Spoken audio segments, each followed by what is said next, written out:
भावे घे भरारीमध्ये आपलं स्वागत। आजच्या एपिसोडमध्ये पाहूयात काही आयुर्वेदिक टिप्स आणि त्याचबरोबर आपलं व्यक्तिमत्व खुलवण्याच्या दृष्टीने काही फॅशन टिप्स। चला तर मग सुरुवात करूया या एपिसोडला। आपल्या बागेमध्ये वेगवेगळी रोपटी लावणं, फुलझाडं लावणं, वृक्ष लावणं, ती सजवणं, याचबरोबर बाग मेंटेन करणंही तितकंच आवश्यक असतं। या दोन्हीचा समन्वय कसा साधायचा याबद्दल काही टिप्स घेऊयात पुढच्या सेगमेंटमध्ये। आपल्याला सगळ्यांनाच फुलझाडं खूप आवडतात, फक्त ऊन आपल्याकडे घरामध्ये येत नाही, ते आपलं एक त्याच्यामुळे आपल्याला फुलझाडं ठेवता येत नाही।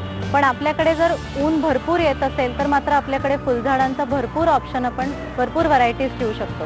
आता उन्हाळ्यात खूप छान फुलणाऱ्या म्हणजे बोगनवेली, ज्याच्यामध्ये गुलाबी, पांढरे, जांभळे, बरेच पिवळे, बरेच रंग आपल्याला अवेलेबल असतात।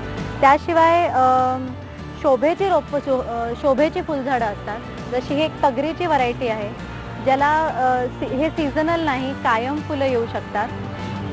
त्याच्याशिवाय आपली वासाची फुलं असतात, जसं जाई, जुई, मोगरा, जी आपण आपल्या देवघरामध्ये सुद्धा वापरू शकतो।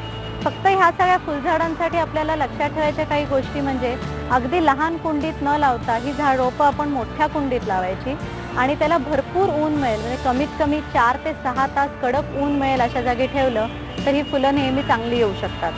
त्याच्याशिवाय फुलझाडांमध्ये वेलींचे ऑप्शन खूप असतात, म्हणजे आपण आपल्या गेटवर किंवा बाल्कनीमध्ये सुद्धा जर आपण काही सोय करून घेतली तर त्याच्यावर आपण वेली चढवू शकतो। वेलींमध्ये सुद्धा फुलांचे भरपूर रंग येऊ शकतात, जसं जांभळ्या रंगाचा लसूण वेल असतो किंवा कृष्णकमळ असतं, जे पावसाळ्यात खूप छान फुलतं, जांभळ्या रंगाची फुलं येतात। बोगनवेल तर आहेच, त्याच्याशिवाय संक्रांत वेल म्हणून प्रकार असतो, ज्याला केशरी रंगाची फुलं जानेवारीमध्ये येतात। त्यामुळे फुलझाडांमध्ये तुम्हाला शोभेची फुलं, वासाची फुलं, वेलींवर वाढणारी फुलं, असे बरेच ऑप्शन्स मिळू शकतात। फुलझाडांमध्ये ऑर्किडचं आकर्षण सुद्धा आपल्या सगळ्यांना असतं, पण ऑर्किड हे बाजारात मिळणाऱ्या एक ठराविक प्रकारापेक्षा बऱ्याच व्हरायटीज अवेलेबल असतात।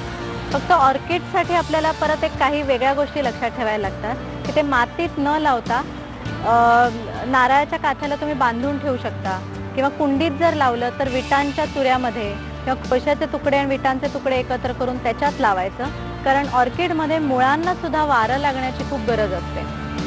ऑर्किड्स लावताना त्याला फर्टिलायझर्स रेग्युलरली द्यावी लागतात, पण तेवढं जर आपण करू शकलो तर आपली ऑर्किडची फुलं सुद्धा आपल्याला घरामध्ये बाल्कनीमध्ये ऊन असेल अशा जागी आपण ती लावू शकतो। हँगिंग्समध्ये सुद्धा आपण फुलझाडं काही व्हरायटीज लावू शकतो। आपण आपले नेहमीचे व्हरायटीज मात्र हँगिंगमध्ये लावू नाही शकणार, कारण हँगिंग्समध्ये आपण पडणाऱ्या व्हरायटीज लावतो, पण त्याच्यात चिनी गुलाब म्हणा किंवा काही पसरणाऱ्या व्हरायटीज असतात, ज्याला छोटी छोटी फुलं येतात, ती हँगिंग्समध्ये खूप छान दिसतात।